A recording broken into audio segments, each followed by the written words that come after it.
and welcome back to another edition of the Work Shoot Alliance. I'm Randy. I'm Jim. And David. And it's Wrestlemania season, so get ready for a lot of Wrestlemania themed episodes here at the WSA. And our intro to our Wrestlemania season is we're going to look at the top 6 Wrestlemania openers of all time. And there were some really, really good ones. And I just have to say that just our cut line, as far as coming up with just the 6, was so close. I think we watched, 12 matches? I think so. Because a lot were easy to cut. So I think we watched 12 matches just to prep for this. And all but 3 of them were within 1 point of making the cut. So there's a lot of good matches that don't make this cut. Sorry, Hercules and Haku, you just barely missed it. I'm sorry that you watched that. I did not have to watch that one. Let's just start out, and we go right into it. WrestleMania 10, because before then, openers sucked. Yeah.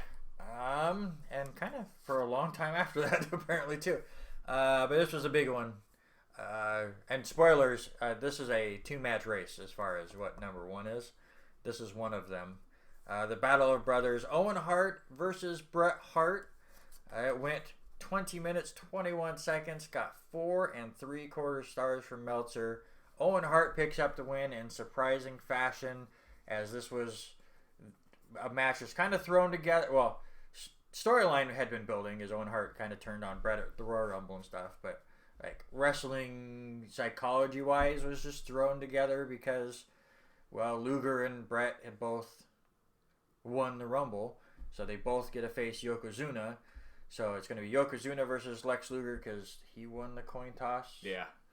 So they go first. Well, Bret can't just not have a match before, so okay, he gets Owen, so technically he has to wrestle twice as well. And thank God, because I remember if Bret would have won the coin toss and got Yoko first, it would have been Lex Luger and Crush. Wait, are you trying to say that was like a legit coin toss? I don't think it was legit, but they said... Oh, okay. Yeah, like if Luger... Okay, if Luger, thank God. Because they had to still wrestle a match, to be fair. So I wouldn't have believed you if you said that. Luger versus Crush. Jim, what did you think of the match? It was a solid match. It was definitely, I mean, like if you're just saying it's thrown together, like they put together a hell of a match. The back and forth, Owen working Bret's ankle, I think it was. Is that the right one? Knee. And just messing with him a little bit, just enough to make it look when he gets to that match with Yokozuna that he's going to have a hell of a time fighting the bigger man, even besides the weight difference. So, yeah, hell of a match. Yeah, I watched it live as a kid. Like, a lot of the WrestleManias I actually watched on, like, Rumbles and SummerSlam. It wasn't on VHS later. But I hated Owen as a kid, which is what you wanted. And when he won, I could not believe it. But when I got older, of course, you appreciate how awesome the match is. And it was just perfect. And it just led to the perfect ending, too, with, all right, Bret did beat Yokozuna. And there's Owen out there, like, I just beat you. That should be my belt. Mm-hmm. And I'm better than you. I beat my brother. And it was awesome story, great match, and it holds up to this day too. It is just as good today as it was over 20 years ago. Yeah, this was the start of the summer of Owen. Yeah, basically, is he beats Bret, who then becomes the champion, then goes on to win the King of the Ring, and then gets a title match against Bret at SummerSlam in a steel cage match, which is fantastic. That old blue cage is just it looks brutal. And the King of Hearts, and just. I wish they would have pushed him more after that. He kind of got pushed down into the tag team division with Yokozuna and Bulldog and stuff. But fantastic heel, just that weaselly younger brother. And the match itself, just a lot of great old school wrestling. Like, no crazy high maneuvers or anything. That wasn't the thing back then anyways. But just everything was so crisp and fluid and was fantastic. Another match just like that, a little bit more high-flying. WrestleMania 21 between Rey Mysterio and Eddie Guerrero, who were a tag team at the time. Were they tag team champions? Yeah. Tag team champions at the time. But Eddie had lost to Rey earlier, like a month or two before, in some kind of qualifying match. I forget what it was.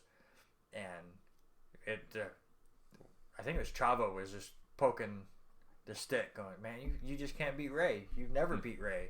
I could beat Ray. Absolutely, I could beat Ray. So tag team champions face each other in the opener just so Eddie can show that he can beat Ray. But in 12 minutes and 39 seconds, Rey Mysterio does get the win. Meltzer gives it 3.25 stars. Again, a really, really fun, enjoyable match. A great way to start the card. And I don't know if Ray and Eddie ever had a bad match. Yeah. I mean, you could put custody of a child up on a ladder match, and they're going to put on a good show. And they did. Yes. Yeah. We talked about it on the SummerSlam. You could watch it in the archives right now. Yeah. It was a good match for sure. Like, I enjoyed it, but like most openers, sometimes you just want a bit more, but that's what they're made to do for the rest of the show. And like 3 more minutes, I think it could have been one of the best openers. Mm-hmm. But it was still really good. They didn't really... I think they had one goofy spot. I think there was like a clothesline that just touched... No, I'm thinking of a different match. Never mind. But yeah, it was... the ending came out of nowhere, RKO style. But it was just really good. Set the tone for a great... Like, this WrestleMania pissed me off because it was a really great WrestleMania. And then the 2 matches I wanted to see most... sucked the most. The two main events? Yeah. They wanted to see Batista Triple H forever, and that match was there. And Cena finally beating JBL, that just was a turd. That's a rough match. It was almost the best WrestleMania ever to me. Batista and Triple H made up for it. Yeah. Their Hell in a Cell match is fantastic. Yeah. We'll talk about this card later, I think. Yeah, these guys, again, like you're saying, they can't put on a bad match. Doesn't matter where you go from, like, the 90s all the way through this one here to the custody on a ladder match. That they put them in any spot, any place on the card, and they'll put together a hell of a match and hold the show together. So, yeah. We could probably do a top 6 on this rivalry. Yeah. We should do that. I'm not opposed. All right, let's go. We got a couple matches that are very similar next. WrestleMania 23, the Money in the Bank it just kind of became the opener there for a while, just to get people going. And then when Money in the Bank got its own pay-per-view, the IC title became the thing that they were going to put in a ladder match to open shows. This one was CM Punk, Edge, Finlay, Jeff Hardy, King Booker, Matt Hardy, Randy Orton, and the winner, Mr. Kennedy, in 19 minutes and 10 seconds. Gets 4.25 stars. And the main things I remember from this match are comedy bits. I remember Booker going under the ring to grab a ladder, and he got the little step stool. And what was it? Edge then, like, destroyed CM Punk with it. Just threw it at him. There's no regard of anything, just whatever. And then Mr. Kennedy giving the, what was it? What was the name of his Pro River plunge thing?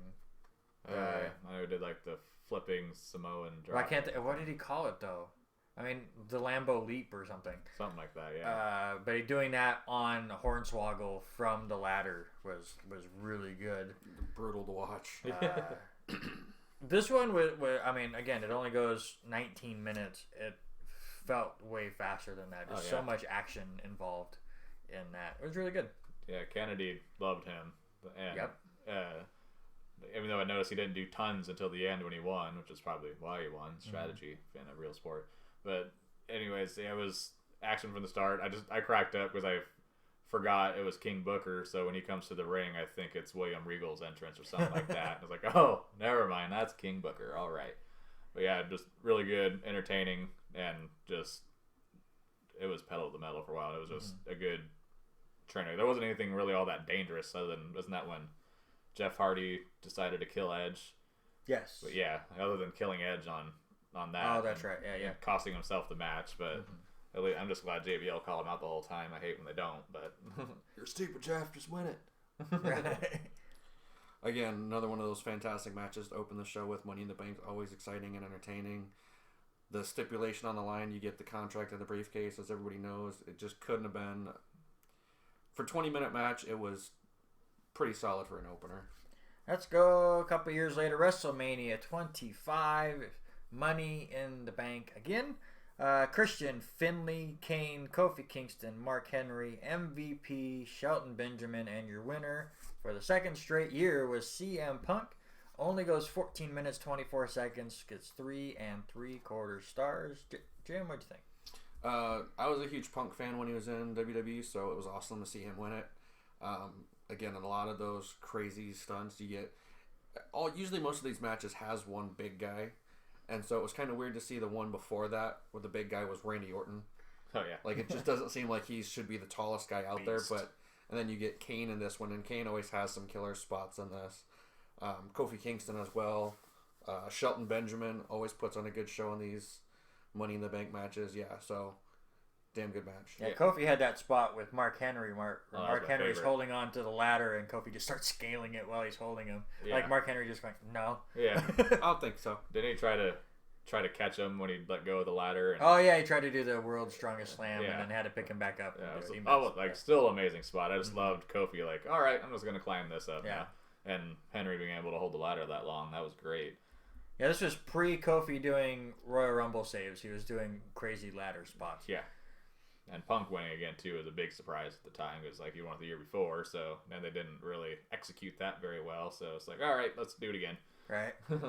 And I'm blanking on who the last guy in there with him was, but I know they were doing a lot of callbacks to the previous year where CM Punk had gotten somebody's leg caught in the ladder, and I'm blanking on who was standing up there with him this time, and they got CM Punk's leg caught in the ladder in the exact same way, but he wasn't able to get to the briefcase in time. I think it was Christian. I think so, Christian. too. Yeah. I thought Christian was winning that one that year actually. And then CM Punk was able to get out just in the nick of time and then end up winning it. So it was a nice callback to the previous year as well.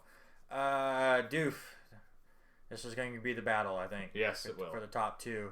WrestleMania 30, Daniel Bryan versus Triple H goes 25 minutes and 57 seconds. Meltzer only gives it 4.25 stars. I think that is highly underrating it. Yeah. Winner was going to add on to the title match with Randy Orton and Batista.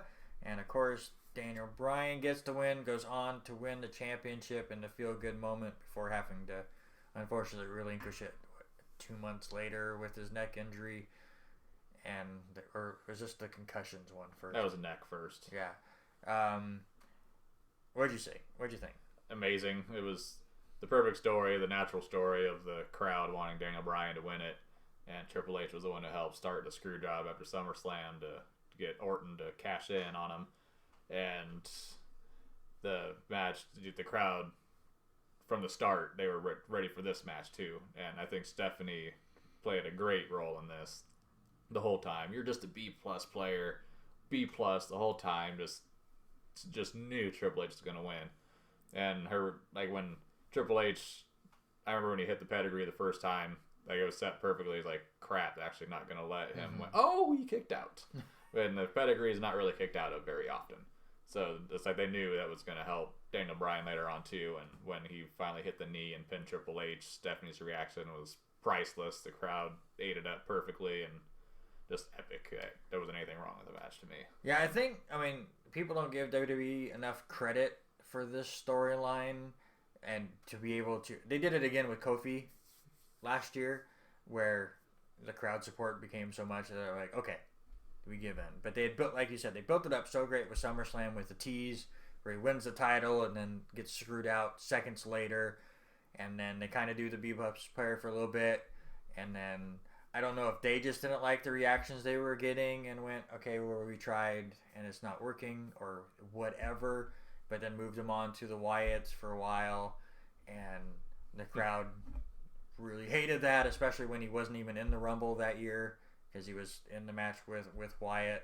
And I think it was that kind of reaction where they went, okay, all right, fine. Yeah. And the way they built it from then on, people still are like, oh, they screwed him all the way. They weren't even going to give him the title at Mania and this and that. It's because they built it so good. Yeah. And again, the match was fantastic. Just Triple H being in a dominant fashion for so long, just beating down the underdog, and it just looks like, okay, they're just going to bury Daniel Bryan, and that sucks. And like you said, the pedigree was fantastic, and Steph in the background was so great.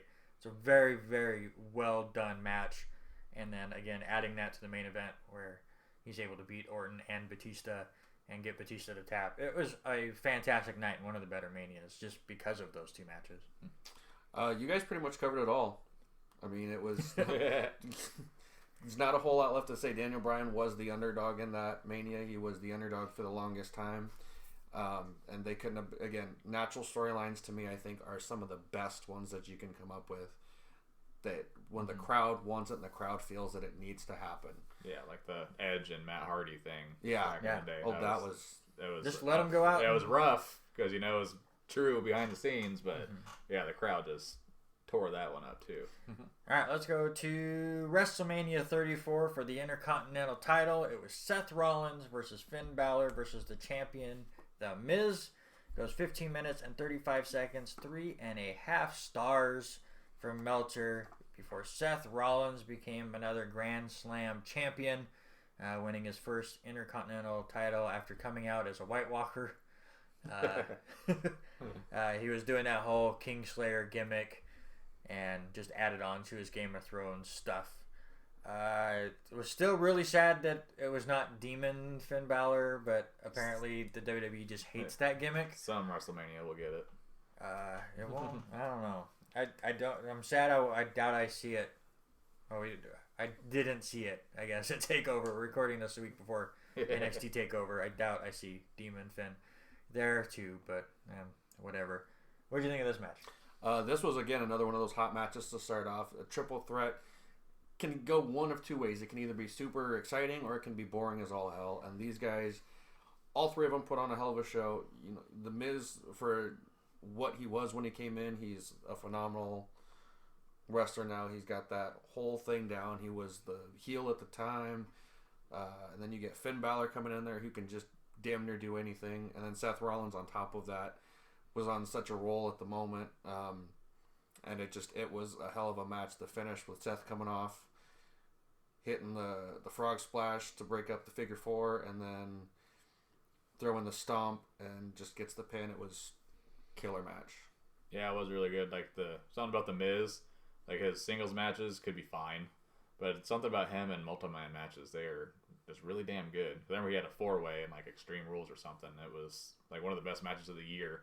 And he just plays that role of being a piece of crap really well in those matches. And when the piece of crap almost wins or does win, like you're like, damn it, but damn, that was really good. And he's just one of the best role player guys to me. He's like a glue guy in some of those matches. Yeah, I mean, I've said it before, maybe even on one of these episodes, but The Miz is a surefire WWE Hall of Famer. Yeah, for not only what he's done in the ring, but all of the craziness he does outside of the ring. And who he's done outside the ring. Yeah. Okay. Yeah, I kicked his coverage on that one. I wasn't going there. But I still love the fact that happened because he screwed up a promo. All right. So we know the top two are WrestleMania 10 and WrestleMania 30. We will get to that battle. We have the other four. We got a couple of Money in the Bank matches. We got a triple threat. And we got the grudge match, Mysterio and Guerrero. Let's play a game. Yeah. Everyone pick one not to be last. Not to be last. Not to be last. And whatever is left over is last. How about that? Jim, I will let you pick first. I'm going to take the simple one and go the triple threat. Triple threat from WrestleMania 34 is not last. WrestleMania 23. Money in the Bank that Mr. Kennedy won is not last. And I'm taking Rey Mysterio and Eddie Guerrero not to be last since Doof took mine. WrestleMania 25. It was a good Money in the Bank match, but I think at that point, this was the third or fourth. I think it was the fourth Money in the Bank match and the third one to open the show. And it was, again, some great callbacks, but you had to do callbacks because there was a lot of redo segments in there. I do think that WrestleMania 21, however, is fifth. Yeah. There are, I think if we do end up ever doing a top 6 of that feud, WrestleMania 21 would end up on the list, but it would probably be 5th or 6th. Yeah. And for that, I'm okay putting it there. What do we think about Kennedy's Money in the Bank win or the triple threat? I think 23rd, WrestleMania 23 needs to go 4th. Just because, again, it was a hell of a match. There's definitely some spots in there. You remember Mr. Kennedy winning his first Money in the Bank was great. But I think the triple threat holds up over that, in my opinion. Yeah, I think so too. Okay. Because granted, it was like the third Money in the Bank, but at the same time, like I remember the first one, like it was yesterday still. Like a lot of that stuff stood out, and sadly not an opener. Yeah, we remembered the the comedy stuff more than the wrestling stuff. Yes. It seemed like, which knocks it down a peg or two. And it kind of gets knocked down because we've seen so many of those ladder matches at WrestleMania anymore. Which is, I mean, it's a good way to get a bunch of people on the card, so I can't be too mad about it. But all right, now the grudge match: WrestleMania 10, Owen and Bret; WrestleMania 30, Bryan and Triple H. Old school versus new school ish. I know where I think I know where Duke's going. Jim, what do you think? That's a super tough one because you've got the classic brother versus brother, who's the better wrestler versus the underdog and getting that shot. Actually, hold on 1 second because I think I know where he's going. I want you to be the tiebreaker. All right, Duke, where are you going? I think I gotta go Owen and Bret. Never mind. See, I expected him to go the other route too, but I mean, it's again. He set me up this whole week. God damn it! They just couldn't. There was something about the Owen and Bret match with it being 25 years old, and I got the same emotion as I did watching Daniel Bryan and Triple H, and it's just epic. Like it's both matches in another 20 years, I think I'll get the same feeling, but just the brother versus brother, that was it for me. I'm honestly right now trying to come up with another match that I've watched more than Owen versus Bret at WrestleMania 10 that wasn't like a Royal Rumble, because those Royal Rumbles are just something I'll go, I'm working on something else, I'll just throw that on, like, but we'll just sit there and watch. I don't know if there's another match that I go, there's just one more I have to go watch this real quick, like every WrestleMania season it seems like, Bret and Austin I Quit match. Yeah, that one's another really good That's one. number 2 to that to me. Well, and then for me, another one that you can throw on that list there is, again, WrestleMania 10, Shawn Michaels and Razor Ramon ladder match. Yeah. Even as basic as that match, it still holds up to me. It really does. Yeah, because there was a story behind it. Yeah. And it's one ladder. They're not doing extra ladders in there or anything like that. Like one mangled ladder. One beat down, broken ass ladder, and they make it work. And sadly, their rematch, they weren't supposed to use it as a weapon, and it messed it all up. But we went off course. Yeah, WrestleMania 10 for me, I think, is number 1. I was ready for the battle. Because Doof all week was talking up Daniel Bryan and Triple H. And I knew they're 1A and 1B. But I just because I've seen that match so many times, and it just doesn't get old. Yeah. I got to give it its props and just how good it is. If you haven't seen it, go see it. It is 26, 27 years old at this point. It still holds up. It's still fantastic. Even if this match is not on the list, but it's an opener, you should watch Finlay and JBL, because my brother and I laugh our asses off every time JBL throws a trash can at Hornswoggle. Because it's so random. God, I forgot about that. The funniest thing ever, and there's even a 10-minute YouTube clip of that being played over and over. And I love, by the way, one of my things, I don't get into them, but my favorite thing is somebody will just find the most annoying thing and go, here's 24 hours of that on one YouTube clip. That's great. All right, so our WrestleMania openers. Number 1, WrestleMania 10, Owen and Bret. WrestleMania 30, Daniel Bryan versus Triple H. Number 3 was WrestleMania 34 for the Intercontinental title, the Triple Threat. 4th was the Money in the Bank at WrestleMania 23. 5 was Rey Mysterio and Eddie Guerrero at WrestleMania 21. And our 6th WrestleMania opener, WrestleMania 25, the Money in the Bank that CM Punk won for the 2nd time. Did we miss anything? Did you disagree with any of our lists? Let us know in the comments before. Of course, like, subscribe, do all the other fun YouTube stuff. We would really appreciate it. Thank you so much for watching, and we will see you next week with another WrestleMania episode. Later, guys.